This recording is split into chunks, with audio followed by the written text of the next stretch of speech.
All right, welcome back to the Pursuit of Progress, where we explore real estate, self improvement, and how to get better every single day. I'm Ben, and as always, I'm joined by my co host Adam. Today, we're going to be talking about the 8 things that I recently quit that have completely changed my life, from struggling financially and feeling stuck to building a 7 figure net worth and owning real estate across multiple states. If you feel like you're spinning your wheels, working hard, but not seeing real progress, this episode is for you. Let's break down the keys holding you back and what to do instead. Adam, welcome back. How have you been? What's up? What's up? What's up? Good to see you, man. Yeah, I'm excited to see what you put together for us on this one, and I'm sure I can relate on a few of these, if not most, and hopefully our audience will as well, and get a little bit of motivation as well as just some practical maybe tips to improve in some of these. So let's just kind of jump right in, Ben. So what's the first of these that was, and I'm assuming these aren't in any particular order. That's right. Yeah. These are the 8 things that I quit over the last year, couple of years, some of it more recently, even the last couple of months, that it kind of just helped propel me forward, move forward, grow as a person, a leader. And the first one is quit being afraid to fail. 2018 was one of the most difficult years of my life. I had just transitioned from a job that was salary based into a role that was 100% commission. And so that was a really, really big jump for me. I had 2 kids. I was married at the time. And then shortly after that, my wife and I went through divorce, which was not planned. And all of a sudden, I had 2 kids. I was the sole provider. I had my dogs, 2 cats, and then I had this new job where I was 100% commission, and I had to stop being afraid to fail. And so, had I not done that, I would not have been able to kind of step into that job in the first place. But failure is not, and this is one of the things that I learned. Failure is not the opposite of success, which is a lot of people what a lot of people think. It's part of the path to success. And so I read recently that failure and success are on the same path. One just has a earlier exit, and I was like, wow, that's so true.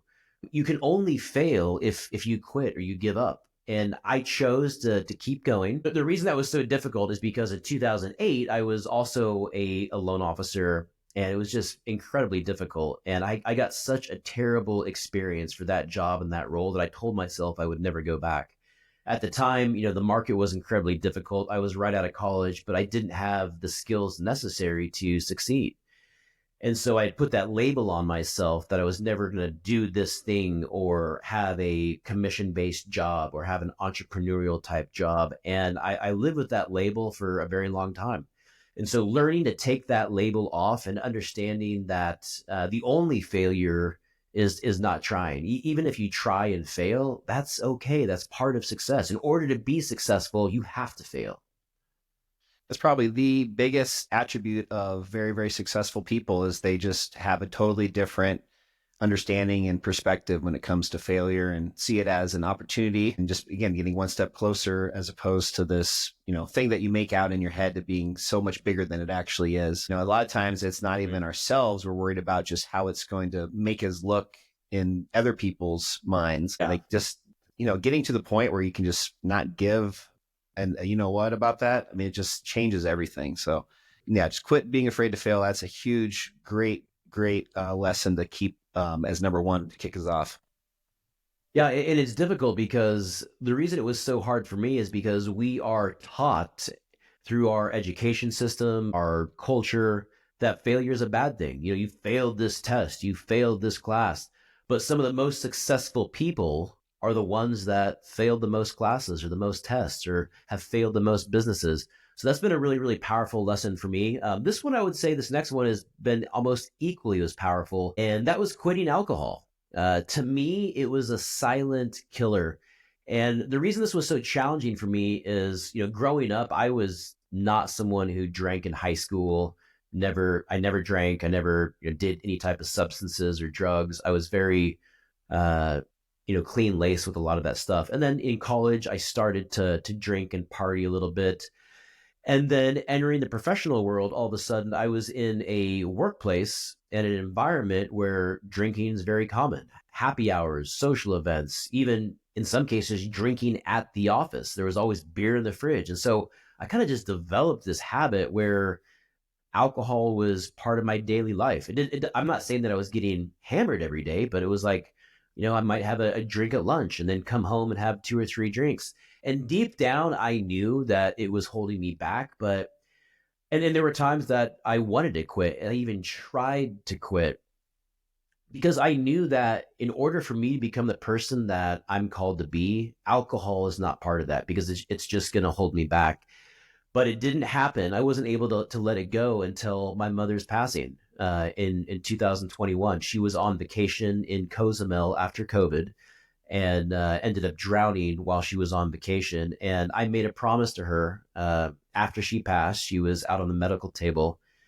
And at this point, she had already died. And I just promised to her, I made several promises to her. And one of those promises is that I would never drink alcohol again. And the reason for that is because she wasn't a drinker. She didn't believe in it. She was always of sober mind, body, and spirit.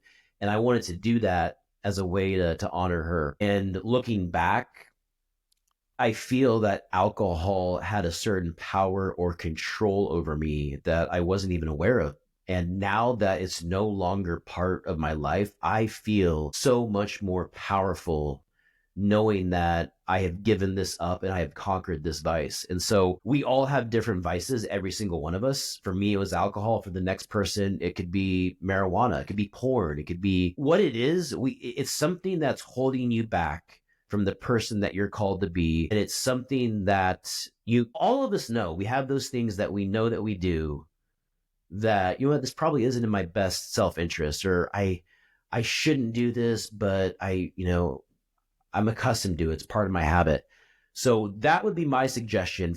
Identify what those things are in your life and work on letting those go. Wow, that was very, very genuine, great little response there, man. Thanks. I don't have too much to add to that one other than, if you guys also, if you can't completely quit something, it's also okay to, in my opinion at least, like I'm not really a big drinker anymore either, but, on special occasions, a couple times a year, let loose and have fun. So, you can kind of reward yourself in certain cases too, if it's, maybe a little bit different of a scenario like what I have.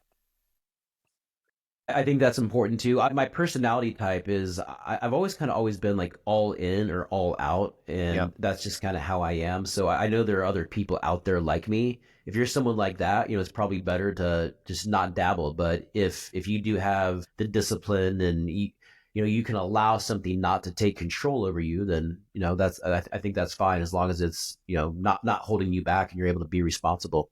Number three, the third thing I quit is I quit chasing and I learned how to start attracting. Chasing in my mind versus pursuing or attracting are very, very different. Chasing to me is based from desperation, from burnout, from feeling one step behind. Pursuit is very different than chasing. It's focused, it's intentional, it's strategic. You have a plan. When I shifted my energy to becoming the right person, it's interesting how the right opportunities and the right people found me. And learning how to pursue, learning how to attract consistently positive things were constantly coming in my life. And I think the reason that I was chasing is because I had these desires and these things that I wanted to accomplish, but I was going about them the wrong way. And when you don't get that thing that you want, it really does come from a place of desperation. I had met up with a friend recently, and we had coffee last week together, and he mentioned how a friend of his who was in the mortgage business had called him and said, "Hey man, I'm having a really difficult time. I'm having to go get a second job. I just can't make ends meet. Any friends or family or referrals, like, can you please send those my way?" Totally coming from a place of desperation. Who wants to work with a person that's desperate or have a person in your life that's desperate? It's very unattractive. And so learning that, being more aware of that, and then ultimately focusing on who I am, my skills, my qualities, my characteristics, and learning how to build out some of those positive habits so I could attract better things into my life. It's been very, very powerful. Yes, I can't add anything. Anything that was perfect, man. I think this is another one that takes a little bit more intentionality than others. Just being very aware of what it is that you're trying to pursue or the goals that you have, and just having them be specific and in some way measurable. So that way, when you do have that focus, that intention, that strategy, you're guiding the ship in the right direction, and it's not just some very loose thing like, I want to make more money. You need to have a little bit more specifics on how you're going to do that in order to have that, Mm. I think, level of attraction versus chasing it. Yeah, and it'll shift your foundation. And what we talked about last week with the reticular activating system, it gives you the ability to attract people, opportunities, and create an entire existence, an entirely different life for yourself. Sometimes I think about my life now and where I was 5 years ago and where I was 10 years ago, and I didn't even know how miserable I was and how unhappy I was. I'm a very positive person. So if you would have asked me back then, I would have said, I'm so blessed and I'm so thankful. And I was. But once you grow out of who you were into someone else and who you're called to be, you can realize that, that was I was walking and living a life that I was not intended for. So let's jump to number 4. Yeah, number 4, and this is I love talking about this one because you know me, I love talking about personal finance and money. But number 4 is I quit living paycheck to paycheck. Growing up, we all have things that get passed down to us. My dad was an extravagant spender, and my mom was the exact opposite. And when I was younger, I really placed value on consumption and wanting the nicest things and having the nicest things, even if I wasn't able to really even value what those things were. Having the nicest pair of sunglasses just so I could say that, but not actually like, how are these benefiting me? Like, are these really like, do I need a $400 sunglasses? One thing that had a really big influence on me is, as some of you may know, my dad committed suicide when I was a teenager. And in his suicide note, one of the things that he wrote was that he was financially overwhelmed because of the poor financial decisions that he had made. And he was someone who had a very high income. So despite his high income, he was still living paycheck to paycheck because of the poor decisions that he made. So when I started living that way earlier in my career, I would just reflect back to that and what he shared in that letter before he took his life. And I ended up making a promise to myself that I was not going to live like that. Because when you live like that, you are living from a place of bondage and chains are around you and you're not capable of being creative. You can't become who you're called to be. If I'm living paycheck to paycheck, essentially what that means is that you are earning money today for money that you spent 6 months ago or a year ago. You're playing life from behind. And if you're playing from behind, it means that you're living from a place of demand. You can't live from a place of demand and be creative and have these great ideas and pursue your goals. Because again, going from last week, your reticular activating system is focused on today. I have to get this bill paid today. I have to get caught up on the mortgage. I have to pay this credit card debt down. And when you live like that, it's impossible to be financially free. It's impossible to become who you're called to be. So now what I do now is the first thing that I do is I pay myself first. I think of everything in long term. What actions am I taking? The purchase today or the actions I'm taking today, how is that going to impact me 10 years from now? And that's ultimately how I decide if I'm going to make this financial decision or not. If this thing or this decision is going to put me in a better position financially 10 years from now, then I will do it or I will consider it. If it's not, if it's going to take money out of my pocket, create more demand, more financial stress, then I'm not going to do it. So I learned how to control my money instead of allowing my money control me. And the thing that I also learned from this is that when you're not in control of your money, and we've all been there, right? I mean, every single person has been there because a lot of this stuff you have to learn. But when you're not in control of your money, it's not just a money thing. Does it impact your family? Does it impact the relationship you have with your husband or wife or your partner or your spouse? Does it impact your friends? Does it impact your dreams? And the answer is yes. When you're not in control of your money, it spills over into every other area of your life. And so I've always talked about how important this is, but once I got in control, my life, once I got in control of my money, I feel so much in so much more control in every other area of my life. And the other area you didn't say is time, just being able to have an abundance of time as opposed to not having enough time. You think about, just as an example, maybe buying a new car when you have yours paid off, but you're like, you know what, I really want this new car. And then all of a sudden you've got this new $600 a month payment. Yeah. Now all of a sudden you got two options here. You either got to find a way to make more money with the same amount of time you have, or you're going to have to get a second job or work an additional 2 or 3 hours a day or a week to help pay for that extra amount of cost that you have. Otherwise, you're going to be going in the wrong direction. So, that again goes back to just time. And when you can kind of relate time to whatever it is that you're looking at spending money on, it really changes your perspective on if it's worth it or not, because it's not just this kind of open-ended, I don't know, just it puts a different twist on it. Yeah, I'm so glad that you brought that up, because I have a story that I can share that is along those same lines. And so another thing that happened in 2018, to help me out, help me manage my time, I invested in a nanny, and her name is Leticia. And there is a cost that comes with that, and the cost would be the equivalent of a 6-figure car.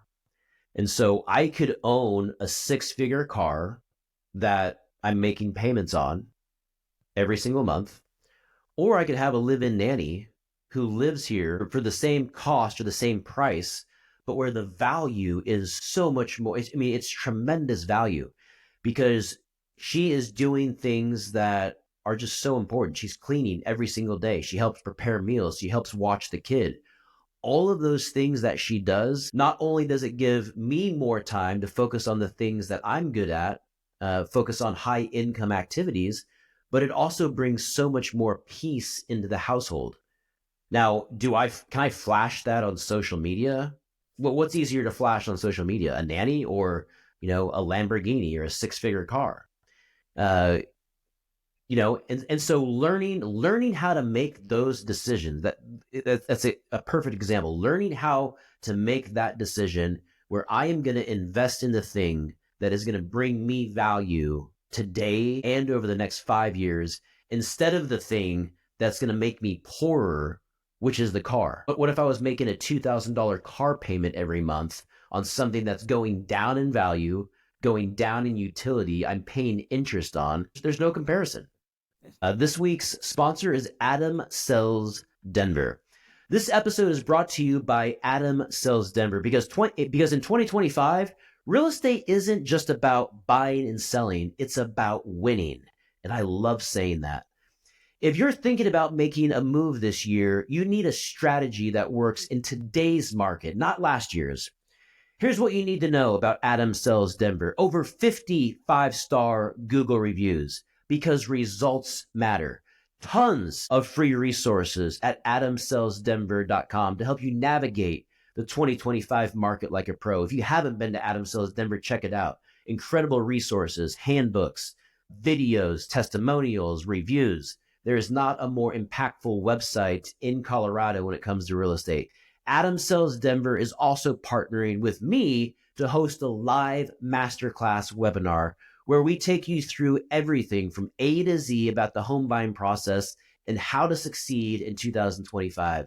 To find out when the next webinar is happening, follow Adam Sells Denver on social, or visit visit webinar.adamsellsdenver.com.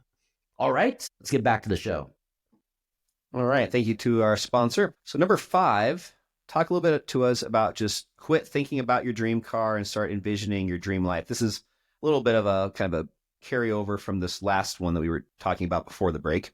Yeah, it's a little bit of an analogy. And the reason that I have it phrased like that is because our culture, our consumerism culture, sells us when we're young on what we should value. So our culture tells our youth what we should value, what we should focus on. And one of those things is a nice car. And when you're letting others define your value, that's a tremendous problem.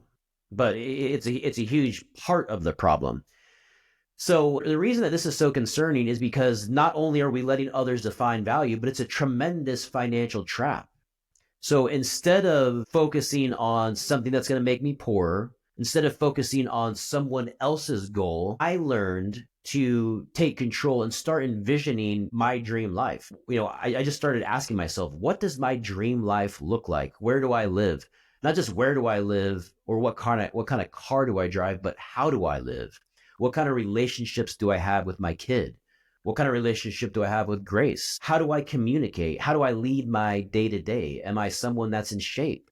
And so I learned to envision what my dream life looked like. And that is what I started to pursue, not chase, pursue. I think that's a great one. I think just really understanding that it's a choice and it's up to you to determine and define what your perfect life is. You don't have to live by these societal norms. What about number 6? What's number 6? All right, number 6 is quit saying yes to things that disrupt my peace.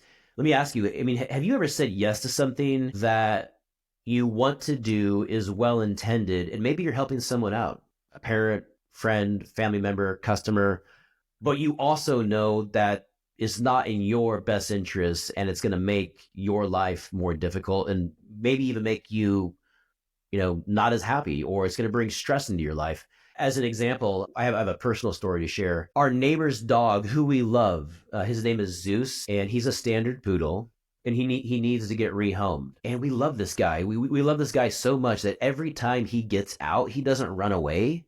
He runs to our house and comes up to the window and says hi to our dogs. And he probably does this every single time. So we were considering bringing Zeus into our house and bringing him into our family. That would have been 4 dogs, 2 Labradoodles, and then 1 standard poodle. So we were doing this trial run that lasted a weekend, 2 nights, a couple weekends ago. And Zeus did great, very friendly, very calm. But my dogs, dude, they got my little wolf pack. No. Even though they're friends with him, when he came in our house in their territory, they were not happy. They were growling. They were arguing. It was a complete disruption for the entire weekend. And even though I love this guy, even though I want to help him, I personally am not going to be able to take that responsibility on my shoulders because it's going to disrupt the peace that I've worked so hard for in our household. So my only question for another example of this about, quit saying yes to things that disrupt your peace. What about that friend that always is out there that asks you to help them move? Are you saying from now on, I can use this as my excuse? I'm sorry, I would love to help you move, but it's going to disrupt my peace. Yeah, I am saying that. But how you phrase it is like this. I'm not going to be available. And I'm that same way. I quit. It's so funny you brought that up because that's it, isn't it? It's the friend that always asks you to help you move. I really want the free pizza. That is one of my least favorite things. The free pizza is a nice gesture, but not sure I'm going to be able to make it. And so this is how I approach that now. I say, you know what? I personally am not available to help you move. But what I am willing to do is I'm willing to hire someone to take my place for you. And so I have literally done that. I've paid someone $50. I say, I got a friend moving and I'm going to give you 50, will you accept this job for $50 or whatever, whatever it is, hour appropriate. And I will hire someone to take my place to go help them move. Okay. And as a matter of fact, when Grace moved out of her apartment, she's my girlfriend and asked, will you help me move? And I was like, you know what? I would love to help you move, but I have this rule that I don't help people move. So because of that, I can't. But what I can do is I can hire someone to help you move. And that's what I did. I hired a family member to help her move. Very generous of you. Oh, man. Okay. Jumping into number 7, quit caring what others think about you. And maybe that's why you just shared that story. That's a big one, isn't it? Learning to not care about the opinions of others. I would say for me, I really didn't get there until a couple of years ago. I'd say 38, 39, 40, where you truly just don't care. I see my kids now that they're in high school kind of going through that. They're so cautious with everything they say. And if I'm around, they're always like, don't embarrass us. Don't say anything stupid. And then, like, yesterday at track practice, I show up wearing these with tights on and shorts over the tights and just look completely ridiculous because I don't care anymore. And when you can get to a spot where you don't care, like, wow, talk about powerful.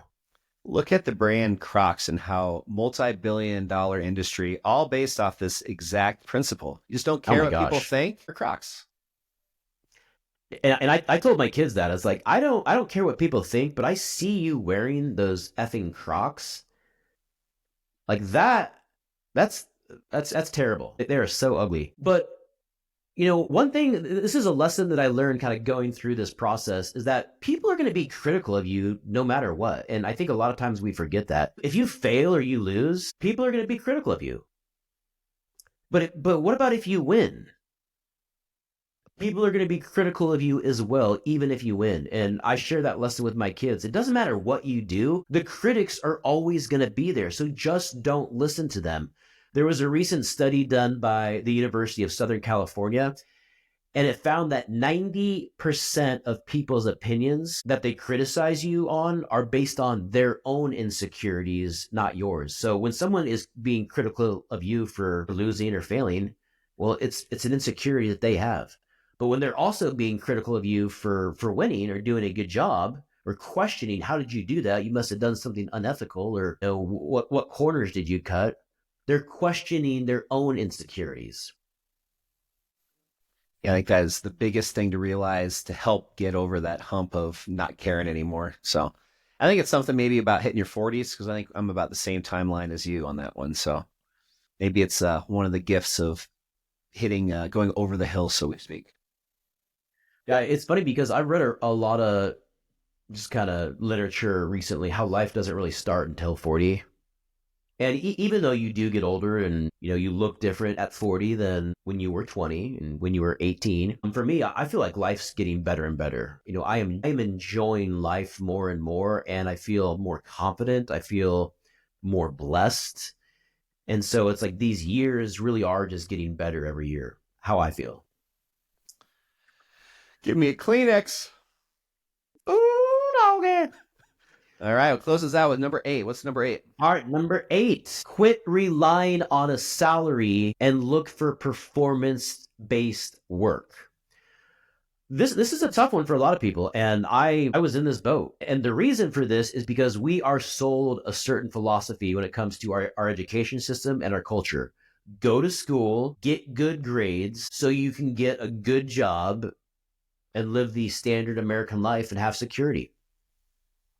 The reason, I was at Wells Fargo.